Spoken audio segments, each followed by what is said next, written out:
Planning perfect meals. Master English through cooking.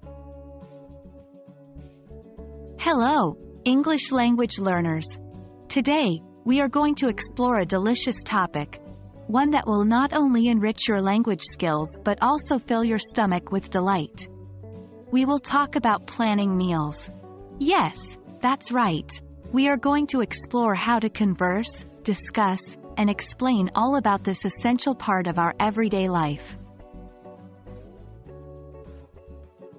To start off, let's discuss why meal planning is essential.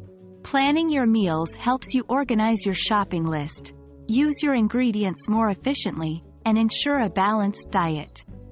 But most importantly, when we are learning a new language, discussing meal planning is a fantastic opportunity to enrich our vocabulary and learn new phrases.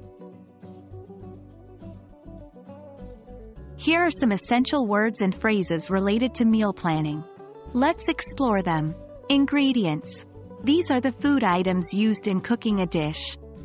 Example: we need some ingredients for our pasta, like tomatoes, garlic, and olive oil. Recipe. This is a set of instructions for preparing a meal. Example: I'm following this new recipe for a vegetarian lasagna. Grocery list.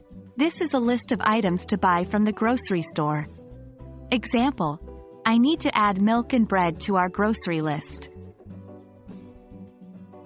Some common phrases that you might use include: what should we have for dinner?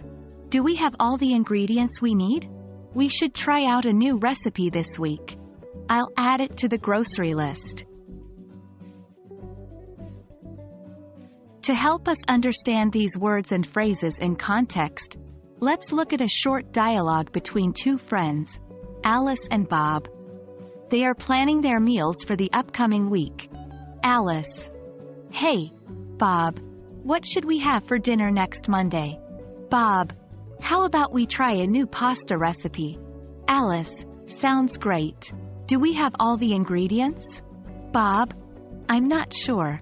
I will make a grocery list so we don't forget anything. Now it's your turn. Try to use the new words and phrases in your own sentences. For example, I want to prepare a seafood paella. Can you check if we have all the ingredients? We need to plan our meals for next week. Do you have any recipe suggestions? There you have it. You've just expanded your English vocabulary and learned how to talk about meal planning. Remember, practice makes perfect. So, don't be shy, and use these new words and phrases as much as possible in your daily conversations. See you next time for more practical English lessons. Until then, happy cooking and happy learning.